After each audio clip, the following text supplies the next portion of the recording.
দেশের প্রয়োজনে শুধু আমাদের ভাইয়েরাই নয়, বোনেরাও সবসময় এগিয়ে আসবে। জুলাই কিংবা আগস্টে আমরা যখন নেমেছিলাম আমাদের এত বেশি প্রত্যাশা ছিল না। নতুন বাংলাদেশের স্বপ্ন ছিল নারীদেরকে নিয়ে, আমরা সম্পূর্ণভাবে ব্যর্থ। আজকের পরিবেশটা খুবই সুন্দর, মনোমুগ্ধকর, কিন্তু আমরা যদি এক বছর আগের স্মৃতি দেখি, ঠিক এই দিনে সেদিন পরিবেশটা এরকম ছিল না। থমথমে ঢাকা ছিল, শহর ছিল পক্ষ বিপক্ষ সংঘর্ষ, সকলেরই ছিল প্রাণের ভয়। সেই প্রাণের ভয়ের মধ্যে 14ই জুলাই 2024 সালে এই দিনে আমাদের সাহসী বাঘিনী যে আপুরা ছিল তারা হল থেকে বেরিয়ে এসে তারা এটা ব্যক্ত করে যে দেশের প্রয়োজনে শুধু আমাদের ভাইয়েরাই নয়, বোনেরাও সবসময় এগিয়ে আসবে।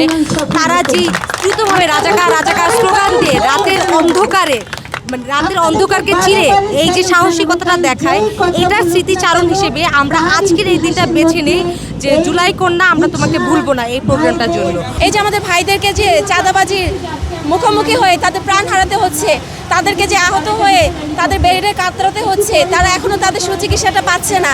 এখানে ব্যর্থতা কার? প্রশাসনের অবশ্যই ব্যর্থতা রয়েছে।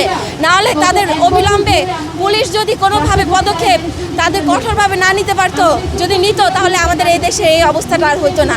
তো আমরা দেখে এসেছিলাম যে আমাদের বোনেরা তাদের আন্দোলন সংগ্রামের মধ্যে দিয়ে তাদের জীবন দিয়েছে, তাদের যতটুকু চেষ্টা ছিল তারা চেষ্টা করেছে। তো আমাদের এই লড়াই এবং সংগ্রাম জারি রাখতে হবে এবং আমাদের আহত এবং নিহত ভাইদের প্রতি আমি কৃতজ্ঞতা জ্ঞাপন করছি, কারণ তারা না থাকলে আজকে আমরা এই যে ফ্যাসিবাদ মুক্ত এই বাংলাদেশটা পেতাম না। যুক্তরাষ্ট্রের 1 নম্বর জিম চেইন গোল্ড জিম এখন আবারও বাংলাদেশে।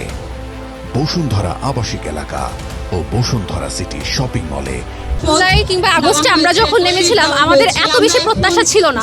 আমাদের কেবলমাত্র একটাই ব্যাপার ছিল যে ফ্যাসিস্ট আমল চলছে, এই ফ্যাসিস্টদেরকে তাড়াতে হবে, নিজেদের অধিকার আদায় করতে হবে, এই ধরনের একটা প্রত্যাশা নিয়ে আমরা আন্দোলনে নেমেছিলাম। আমরা তখন এত কিছু ভাবিনি আদৌ সফল হব কি না, কি হচ্ছে পরবর্তীতে কি হবে, কিছুই ভাবিনি। শুধুমাত্র রাজপথে নেমে গিয়েছি আমাদের নিজেদের অধিকার আদায়ে।